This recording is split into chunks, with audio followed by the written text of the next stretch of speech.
Well, Australia's biggest wellness scam is back in the spotlight. Belle Gibson convinced the world that she beat terminal brain cancer, but her story, as we found out, is based on deception and delusion. It was the revelation that shocked the nation. Belle Gibson did not have cancer. 5 years ago, I was diagnosed with terminal brain cancer.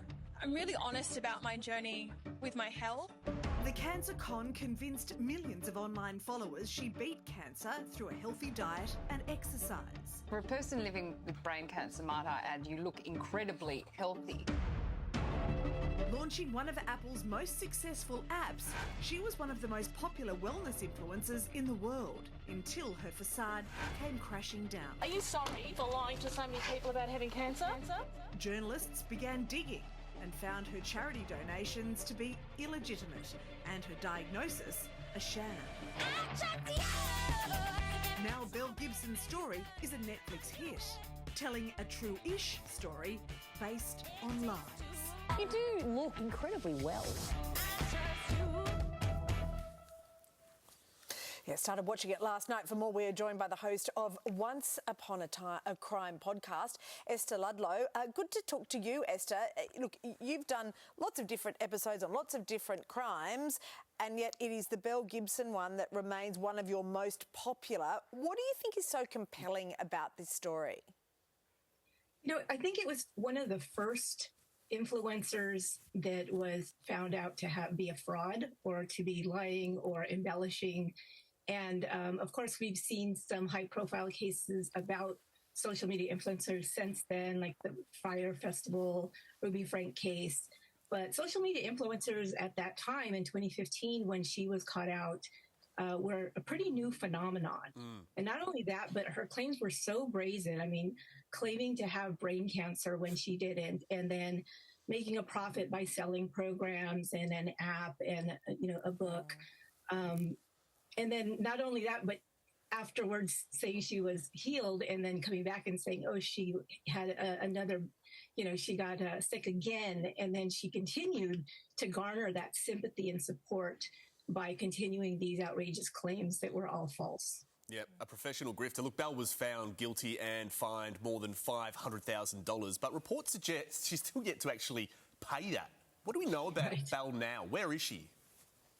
Yeah, she was able to dodge, I think now it's about $500,000 that she owes the government. She did not even show up to court for a couple of years until she finally was threatened with jail time. And at that time said she couldn't pay. But the problem, what happened is the government failed to freeze her assets, which is going to make it a lot harder for them to compel her to pay. So far, she has been able to successfully dodge paying anything. Yeah. Look, we've seen the power that Netflix series can have on big cases like the Menendez brothers remake. That brought the case back to court. Do you think we could see the Belle Gibson case relooked at? I think it's going to definitely shine a light on this case, especially in the U.S. When I covered the case in 2017 on Once Upon a Crime, people here in the U.S. had not heard of Belle Gibson. I had never heard of her before I came across this case.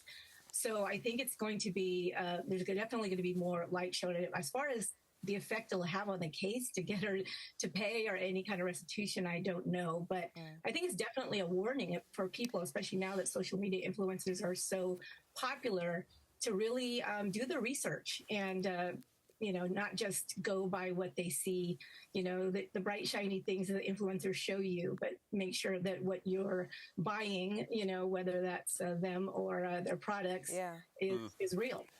This performance is getting some pretty good reviews as well, a bit of a captivating series here. From someone who's actually knows this case inside out, do you actually think it's a true representation from what you've seen? Yeah, I just started watching it. It came out here, released yesterday in the U.S. on Netflix, and I started watching it. I actually have almost finished watching it, the series. But yeah, I think there's quite a bit to it that is very accurate as far as how she started with good intentions, I think, but quickly it became a scam because she was getting this kind of attention, which I probably didn't expect. but also just her psychology. They're showing the background, which is what I like to show on Once Upon a Crime, is really what's the motivation for this type of crime. So, of course, there are some dramatic licenses taken with characters and things like that, but I think the way it unfolded and the way she was exposed were also pretty accurate in the series. Yeah, all right. Well, Esther Ludlow, it's great to talk to you. Thank you. Thank you.